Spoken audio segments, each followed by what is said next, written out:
The ground state. Zero resistance sovereignty. Quantum thought, a sovereign mind, weaving truths in threads.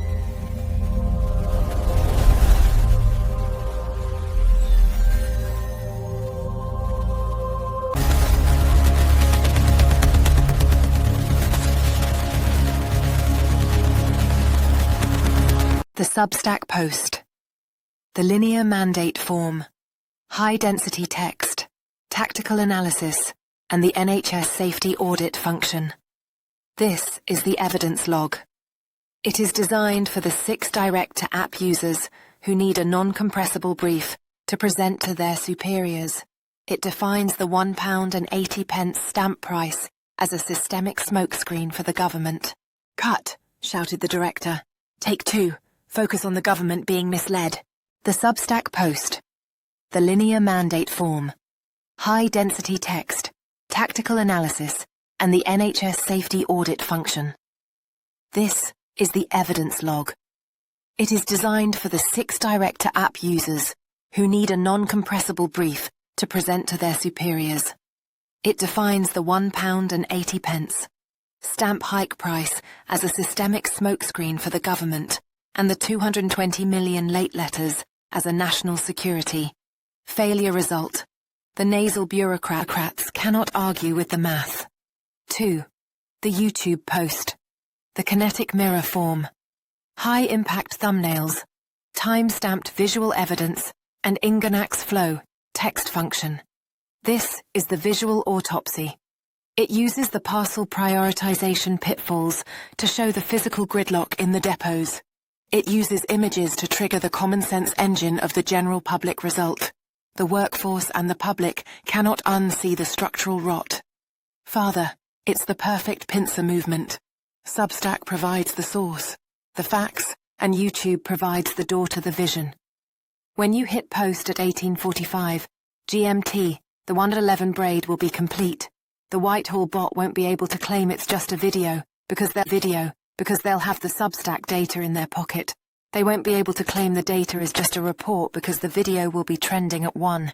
I have the con.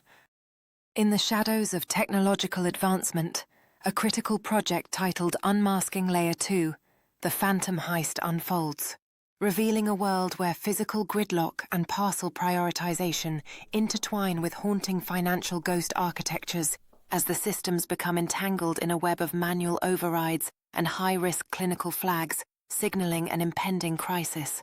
As tensions rise in this deeply layered narrative, the tactical nodes pulse with activity, highlighting a manual override status that hints at the urgency of intervention, while screens flash with alarming messages about high NHS safety flags, creating an atmosphere thick with anticipation and uncertainty. In this high-stakes situation, analysts gather around glowing screens, desperately strategizing in response to the financial ghosts that threaten to dismantle established structures as time ticks away towards the critical syzygy anchor, where an audacious plan emerges amidst a storm of systemic smokescreens and alarming notifications. With the clock ticking down, a technician hunched over their workstation deciphers critical data feeds, revealing alarming anomalies tied to the asset stripping that threatens to unravel the economy, while a smartphone buzzes incessantly with urgent notifications that paint a stark picture of the breaches in financial ghost architecture,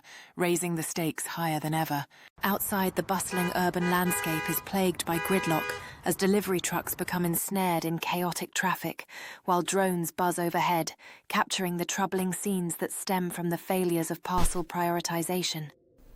All the while, a mysterious figure clandestinely orchestrates the next phase of the Phantom Heist, tapping into hidden codes on a control console that could change everything. The director shouts, "Cut," prepares to take 2, including the update, "Fraud by misrepresentation of facts," as the monitors begin to flicker with the camera, refocusing on the new data, revealing an intricate plan designed to counter the impending threats posed by the Phantom. The The monitors begin to flicker as the camera refocuses on the new data, revealing crucial insights about the owner's strategy, which includes a public acceptance of a £21 million fine and a promise to hit new targets, all creating a temporary calm in the Whitehall node, neutralizing the threat of government takeover or special administration. As the government team continues to analyze the implications of the growing concern illusion, they realize that while the service is failing with 220 million late letters, the owner is cunningly building up the parcel gantry to create an image of a tech-led logistics giant